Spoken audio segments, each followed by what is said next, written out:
PSC crowned പുതിയൊരു വീഡിയോയിലേക്ക് ഏവർക്കും സ്വാഗതം.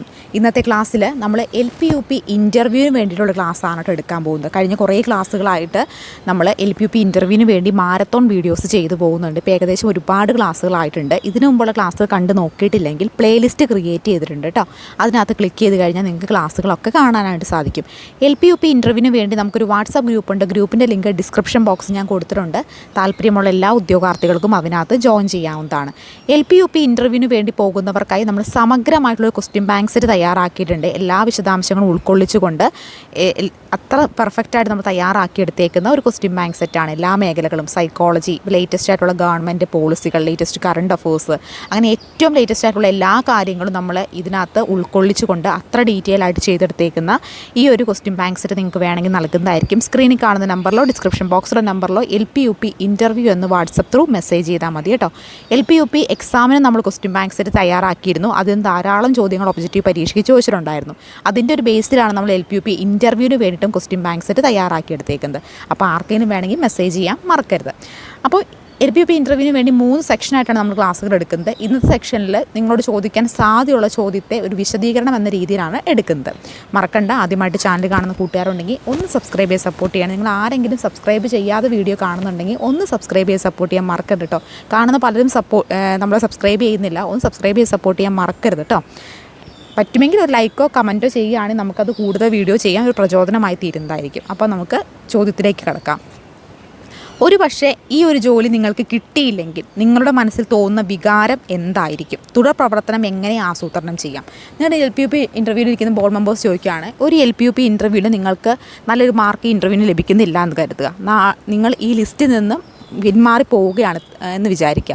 അപ്പോൾ നിങ്ങൾക്ക് വളരെ നിരാശ തോന്നുന്നു. നിങ്ങളുടെ തുടർ ഭാവി പ്രവർത്തനങ്ങൾ എന്തൊക്കെയായിരിക്കും? ഇത് നിങ്ങളുടെ മനോഭാവം എന്താണെന്ന് അളക്കാൻ വേണ്ടിയിട്ടായിരിക്കും ഇങ്ങനെ ഒരു ചോദ്യം ഇൻ്റർവ്യൂ ബോർഡ് മെമ്പേഴ്സ് ചോദിക്കുക. അപ്പോൾ ഇതിന് നമുക്ക് എങ്ങനെ ആൻസർ പറയാം? ഞാൻ ഒരു പക്ഷേ എനിക്കിത് കിട്ടിയില്ലെങ്കിൽ പോലും ഞാൻ ഒട്ടും നിരാശയാവില്ല. കാരണം എന്തെന്നാൽ ഞാൻ ഒരുപാട് കഷ്ടപ്പെട്ടാണ് സാർ ഞാൻ പഠിച്ച ഈ ഒരു ഇൻ്റർവ്യൂ ബോർഡിൻ്റെ മുമ്പിൽ വരെ എത്തി നിൽക്കുന്നത്. കാരണം ഒരുപാട് പ്രതിസന്ധികൾ ഈ ഒരു പഠനവേള എൻ്റെ ലൈഫിൽ ഉണ്ടായിട്ടുണ്ട്. ആ ഓരോ പ്രതിസന്ധികളെ മറികടന്നുകൊണ്ടാണ് ഞാൻ ഇപ്പോൾ ഇവിടെ നിൽക്കുന്നത്. കാരണം ഒത്തിരി ആളുകൾ അപേക്ഷിക്കുകയും ഒത്തിരി ആളുകൾ പരീക്ഷ എഴുതുകയും ഒക്കെ ചെയ്ത ഒരു പോസ്റ്റാണ് ഈ ഒരു പോസ്റ്റ്. ആ ഒരു പോസ്റ്റിൽ നിന്ന് അവർ കോമ്പീറ്റ് ചെയ്ത് പരീക്ഷ എഴുതി ഇൻ്റർവ്യൂ വരെ എത്താൻ പറ്റിയെങ്കിൽ ഞാൻ വിജയി തന്നെയാണ്. ഒരുപക്ഷെ എനിക്ക് ഈ ജോലി കിട്ടിയില്ലെങ്കിൽ ഞാൻ ഒരിക്കലും നിരാശപ്പെടില്ല. ഇനിയും എൻ്റെ മുമ്പിൽ സമയമുണ്ട്. ഞാൻ നന്നായി ശ്രമിച്ചുകൊണ്ടിരിക്കും. പറ്റുമെങ്കിൽ ഒരു അധ്യാപക ജോലിക്ക് തന്നെ ഞാൻ ശ്രമിച്ചുകൊണ്ടിരിക്കും. ഒരിക്കലും ഞാൻ ഇതെനിക്ക് ഒരു പക്ഷേ കിട്ടിയില്ലെങ്കിൽ പോലും ഞാൻ ഇതിന്ന് ഒരിക്കലും പുറകോട്ട് പോകില്ല. വീണ്ടും വീണ്ടും ശ്രമങ്ങൾ നടത്തിക്കൊണ്ടേയിരിക്കും. എൻ്റെ കോൺഫിഡൻസ് ലെവൽ ഇത് കിട്ടിയില്ല എന്നോർത്ത് ഒരിക്കലും കുറയാൻ പോകുന്നില്ല. അത് കൂടുക തന്നെ ചെയ്യുള്ളൂ. കാരണം ഇതെൻ്റെ കോൺഫിഡൻസ് ലെവൽ കൂട്ടുന്ന ഒന്നാണ്. കാരണം ഇത്ര ആളുകളെ പിന്തള്ളിക്കൊണ്ട് എനിക്ക് ഇൻ്റർവ്യൂ ബോർഡിൻ്റെ മുമ്പിൽ വന്നിരിക്കാൻ കഴിയുമ്പോൾ മറ്റുള്ളവർ കഴിയാത്ത എന്നെക്കൊണ്ട് കഴിയുമെന്നൊരു ആത്മവിശ്വാസം എന്നിലുണ്ട് സാർ. ഒരു പക്ഷേ ഇതെനിക്ക് കിട്ടിയില്ലെങ്കിൽ പോലും നാളെ ഇതിലും നല്ലതെന്തോ എന്നെ കാത്തിരിക്കുന്നു ഞാൻ പ്രതീക്ഷിക്കുന്നു. ഇനി വരുന്ന പരീക്ഷകളും നല്ല ആത്മവിശ്വാസത്തോടു കൂടി ഞാൻ പഠിക്കുന്നതായിരിക്കും.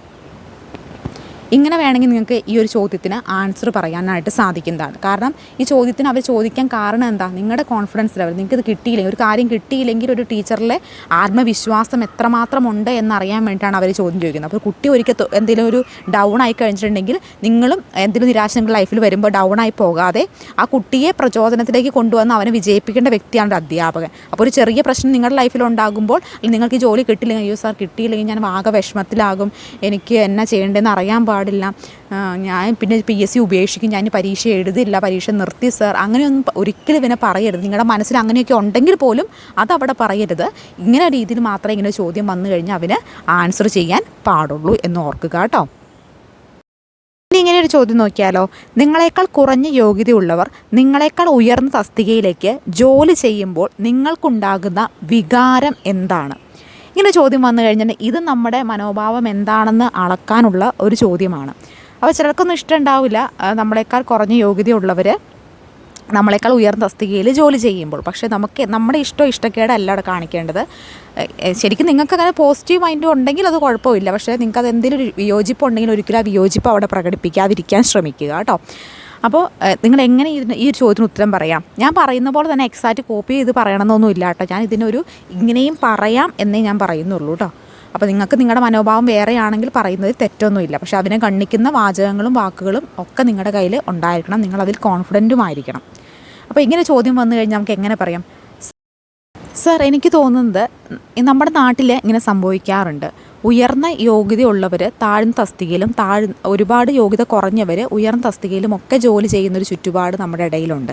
പക്ഷേ എനിക്കതിലൊരു വലിയൊരു പ്രശ്നവും ബുദ്ധിമുട്ടായിട്ടുള്ളത് തോന്നുന്നില്ല. എൻ്റെ സഹപ്രവർത്തകരിൽ ചിലപ്പോൾ എന്നേക്കാളും ഉയർന്ന യോഗ്യതയുള്ളവരുണ്ടായിരിക്കാം, യോഗ്യത കുറഞ്ഞവരും ഒക്കെ ഉണ്ടായിരിക്കാം. പക്ഷേ യോഗ്യത കുറഞ്ഞ സഹപ്രവർത്തകരുണ്ടെങ്കിൽ അവർക്ക് ഉയർന്നു വരാൻ താല്പര്യമുണ്ടെങ്കിൽ, അതായത് യോഗ്യത കൂടിയെടുക്കാൻ താല്പര്യമുണ്ടെങ്കിൽ എന്നാൽ കഴിയുന്ന കാര്യങ്ങളൊക്കെ ഞാൻ അവർക്ക് വേണ്ടി ചെയ്തു കൊടുക്കും സർ. ഒരുപക്ഷെ ഞാനിരിക്കുന്ന പോസ്റ്റിനേക്കാൾ എന്നേക്കാൾ ഉയർന്ന യോഗ്യതയുള്ളവർ വേറെയും ഉണ്ടാകാം. അതും എനിക്കറിയാവുന്ന കാര്യം തന്നെയാണ്. ഒരിക്കലും അതിനോടൊരു നെഗറ്റീവ് വിചാരമോ കാര്യങ്ങളോ ഒന്നും എനിക്കില്ല. എപ്പോഴും എല്ലാവരും ഉയർന്നു വരണം എന്നൊരു ചിന്താഗതി മാത്രമേ ഈ ഒരു കാര്യത്തിൽ എനിക്കുള്ളൂ സർ എന്ന് വേണമെങ്കിൽ നിങ്ങൾക്ക് മറുപടി പറയാവുന്നതാണ്. അതല്ല നിങ്ങൾക്ക് ഇതിനകത്ത് എന്തെങ്കിലും എക്സ്ട്രാ പോയിൻറ്റ്സ് ആഡ് ചെയ്ത് പറയണമെങ്കിൽ അങ്ങനെയും ചെയ്യാവുന്നതാണ്. ചോദ്യത്തിനൊക്കെ നിങ്ങൾക്ക് ഈ രീതികളിലൊക്കെ ആൻസർ പറയാനായിട്ട് ശ്രമിക്കാവുന്നതാണ്.